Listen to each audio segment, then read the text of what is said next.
Assalamualaikum warahmatullahi wabarakatuh. Selamat pagi anak-anak. Semoga kalian dalam keadaan sehat dan terus bersemangat belajarnya. Kembali lagi dengan pelajaran pemrograman dasar. Pada hari ini kita akan belajar materi baru. Setelah kemarin kalian belajar mengenal bahasa pemrograman C++, hari ini kita akan masuk pada materi tipe data, variabel, dan konstanta. Oke, langsung saja kita langsung menuju modul praktikum. Sebelum itu, silakan berdoa menurut agama masing-masing. Semoga apa yang kita pelajari bisa bermanfaat nantinya. Oke, terima kasih. Langsung saja ke modulnya. Oke, ini modul praktikum tipe data, variabel, dan konstanta. Kita ada di kompetensi dasar menerapkan penggunaan tipe data, variabel, dan konstanta, operator, dan ekspresi. Untuk operator dan ekspresi akan kita bahas di pertemuan selanjutnya. 4.4 membuat kode program dengan tipe data, variabel, konstanta, operator, dan ekspresi. Untuk pertemuan ini saya akan membahas 3 materi, yaitu tipe data, variabel, dan konstanta dalam bahasa pemrograman C++. Ini tujuannya adalah memahami tipe data, variabel, dan konstanta dalam bahasa pemrograman C++. Yang kedua, membuat program menggunakan tipe data, variabel, dan konstanta menggunakan bahasa pemrograman C++. Oke, saya akan jelaskan materi sedikit tentang tipe data, variabel, dan konstanta. Hampir semua bahasa pemrograman pasti tidak akan lepas dengan yang namanya tipe data dan variabel. Sebenarnya apa sih variabel itu? Fungsinya untuk apa? Terus tipe data itu apa, konstanta apa, akan kita bahas. Pertama saya jelaskan dulu pengertiannya. Ini di kotak warna kuning ini adalah pengertiannya. Yang pertama, tipe data. Tipe data adalah suatu hal yang menggambarkan jenis nilai yang nantinya akan digunakan untuk menginisialisasi sebuah variabel. Sedangkan variabel adalah suatu tempat untuk menampung data yang nilainya selalu berubah. Kalau konstanta itu suatu tempat menampung data yang nilainya tidak berubah atau selalu tetap. Jadi dengan melihat tipe datanya, kita akan langsung paham dia itu jenis nilai apa. Misalnya jenis nilai data kita nanti akan berisi nilai-nilai dengan tipe bilangan bulat. Berarti nanti kita pakai yang namanya tipe data integer. Kalau data-data kita nanti berupa bilangan desimal yang ada koma-komanya, maka kita gunakan tipe data float dan lain sebagainya. Jadi tipe data ini adalah hal yang menggambarkan jenis nilai. Jadi dari tipe datanya nanti kita sudah tahu, oh kalau menggunakan integer berarti nanti data-datanya berupa bilangan bulat. Oh kalau menggunakan char berarti nanti dia berupa karakter dan lain sebagainya. Tipe data dan variabel ini tidak bisa dilepas. Artinya mereka akan selalu bergandengan. Karena dari pengertian tipe data saja itu digunakan untuk menginisialisasi sebuah variabel. Jadi setiap ada variabel maka pasti ada tipe datanya. Itu pengantarnya. Nah, ini kita bahas variabel dan tipe data. Dua hal yang tidak bisa dipisahkan. Dalam dunia nyata, variabel itu bisa diibaratkan sebagai tempat atau wadah atau gelas, piring, apapun. Yang jelas dia tempat menampung sesuatu. Apa yang ditampung dalam variabel yaitu data. Ya. Jadi misalnya gelas itu mau kita isi sirup, teh, kopi, susu atau apapun itu nanti tergantung kita mengisi gelas tersebut. Misalnya ini ada sebuah rumus mencari luas persegi. Luas sama dengan sisi kali sisi. Dari rumus ini maka di sini bisa kita analisis bahwa kita membutuhkan 2 buah gelas kosong. Kenapa 2? Yang satu buat luas, yang satu buat sisi. Kenapa sisinya enggak 2, Bu? Karena sisinya kan pasti sama nilainya. Untuk sisi luas persegi, sisinya itu pasti sama, jadi cukup 1 saja. Jadi nanti ada gelas yang berisi luas dan ada gelas yang berisi sisi. Inilah yang dinamakan variabel. Jadi tempat untuk menyimpan data. Cara menuliskan variabel. Cara menuliskan variabel dalam C++. Nah, ini harus ada tipe datanya, kemudian spasi, kemudian nama variabel. Tipe datanya itu apa? Nih, tipe datanya yang ada di tabel ini. Tipe data itu ada int, ini bacanya integer, tapi nulisnya int. Integer. Ada mohon maaf saya agak batuk. Ada unsigned integer, ada long integer, ada unsigned long integer, float, double, long double, string, dan char. Semua tipe data ini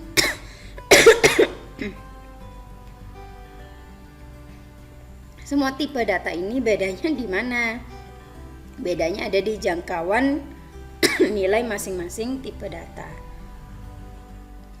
Perhatikan lagi cara menulis variabel atau cara membuat variabel. Ini harus ada tipe datanya, kemudian spasi dan nama variabel. Tipe data ini ya nanti diisi dengan ini. Integer, unsigned integer, long integer, tergantung kita menggunakan tipe data yang mana. Kalau integer itu digunakan untuk bilangan bulat. Bilangan bulat itu bilangan yang tidak ada komanya.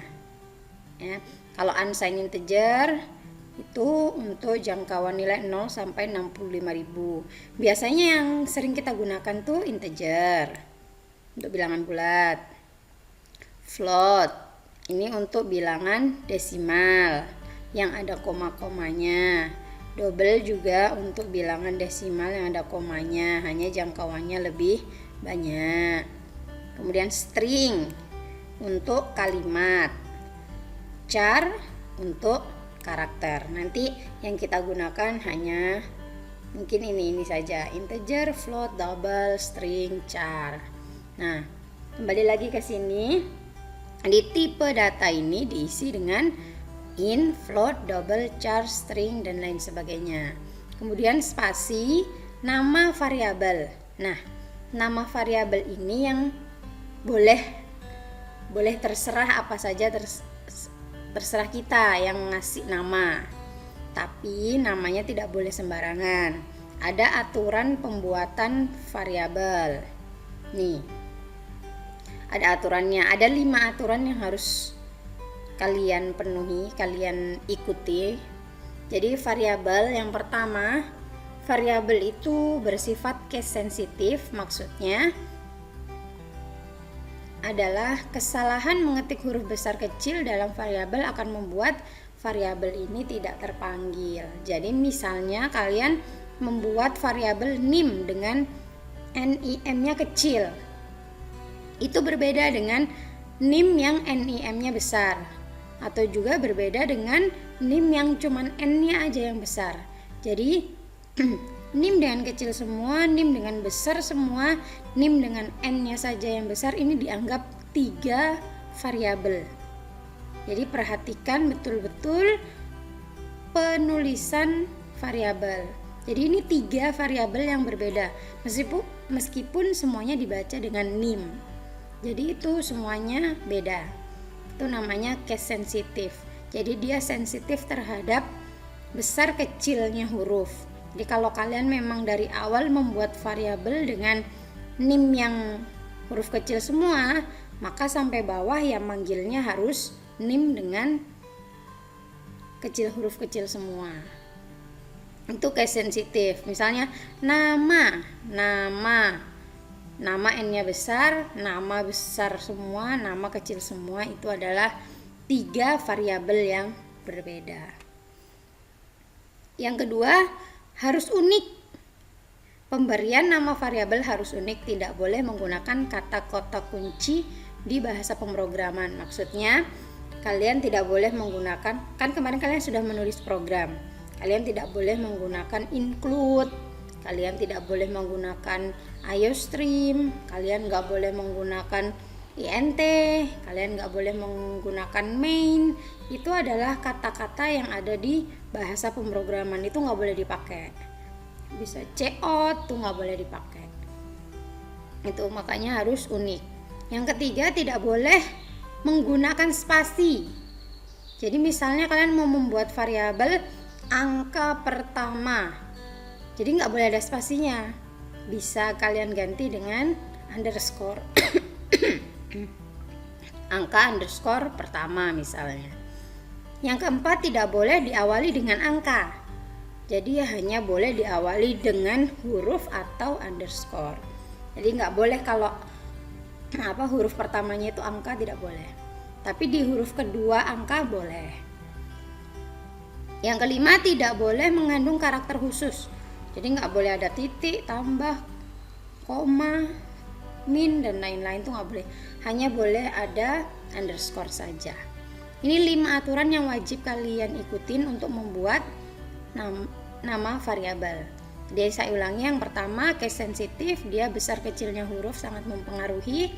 Yang kedua, harus unik, tidak boleh menggunakan kata-kata yang ada di bahasa pemrograman.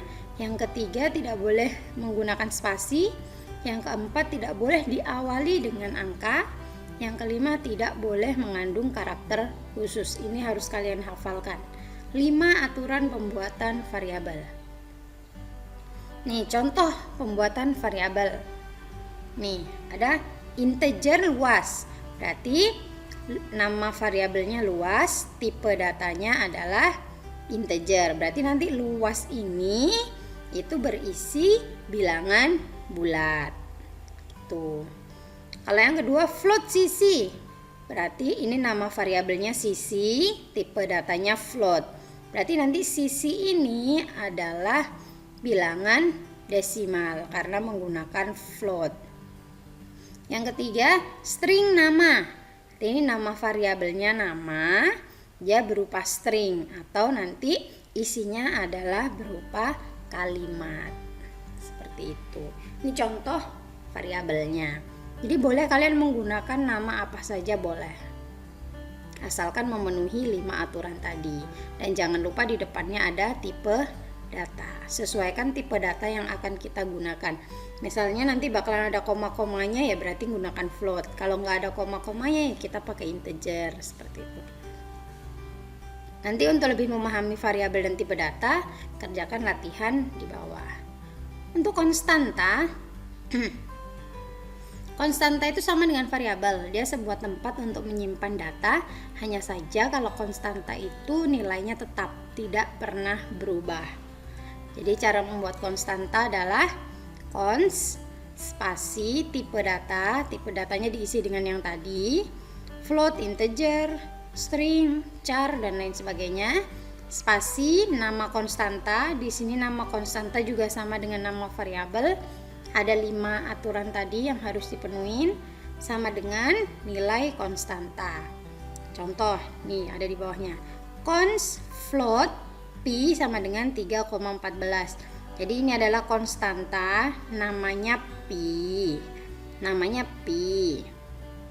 Kemudian tipe datanya float. Nilainya adalah 3,14. Contoh lagi di bawah, const integer tahun sama dengan 2019. Jadi nama konstantanya tahun, tipe datanya integer, nilai konstantanya adalah 2019. Oke, di situ aja materinya. Nanti kalian pahami lagi latihan di bawah. Ada 4 latihan seperti biasa.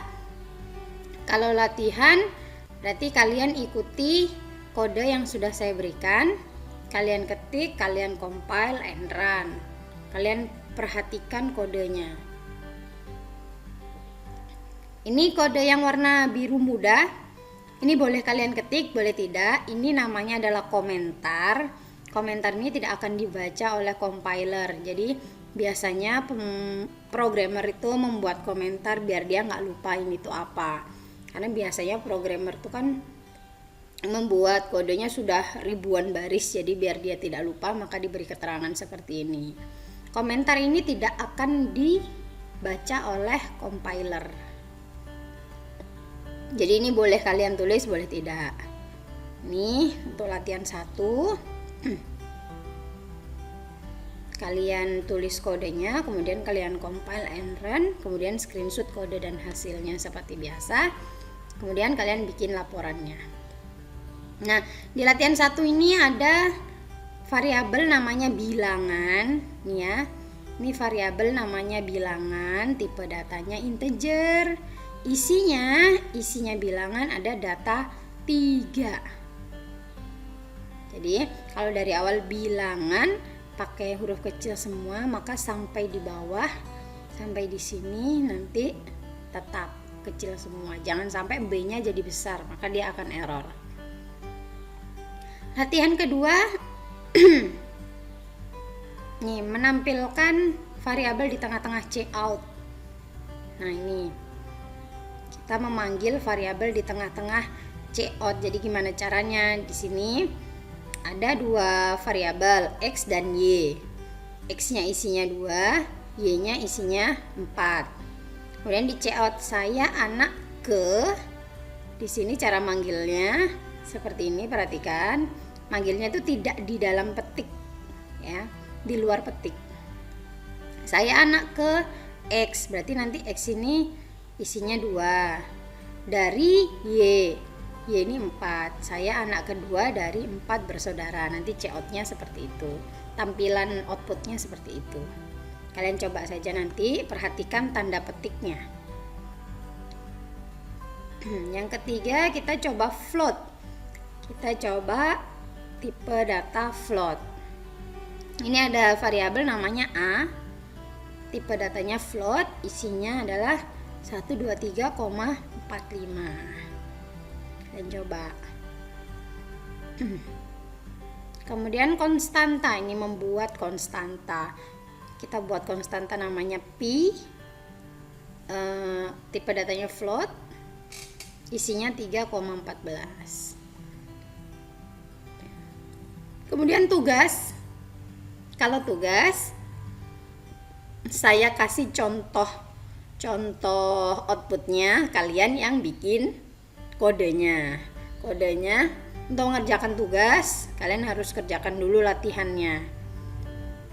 Jadi di sini nanti kalian buat kodenya yang bisa menampilkan tanggal lahir saya sama dengan tanggal berapa, bulan berapa, tahun berapa. Tapi tanggalnya itu adalah variabel, bulannya itu variabel, tahunnya konstanta. Jadi saya ulangi lagi, tanggalnya variabel, bulannya variabel, tahunnya konstanta. Kalian bikin dulu berarti variabel tanggal sama variabel bulan. Kemudian kalian bikin konstanta tahun. Seperti di latihan 2. Ini kan bisa. Di sini saya punya 2 variabel X dan Y. Di sini kalian ganti aja tanggal, bulan. Tanggalnya kalian isi berapa, bulannya kalian isi berapa, tambah bikin satu lagi konstanta tahun. Dan kalian tampilkan seperti ini. Oke, jangan lupa buat laporannya seperti biasa. Format laporannya nama dan kelas, judul, tujuan, latihan 1, 2, 3, 4, screenshot hasil dan kodenya. Kemudian tugasnya juga gitu, screenshot kode dan hasilnya atau outputnya. dikerjakan secara individu, dikerjakan di Microsoft Word, mohon maaf, ini nggak perlu di print, cukup dikumpulkan di Google Classroom saja. Oke, ini untuk pelajaran hari ini. Jika ada yang masih kurang paham, silakan ditanyakan di WhatsApp group, kita diskusi di WhatsApp group. Saya akhiri dulu untuk pertemuan hari ini. Selamat pagi, wassalamualaikum warahmatullahi wabarakatuh.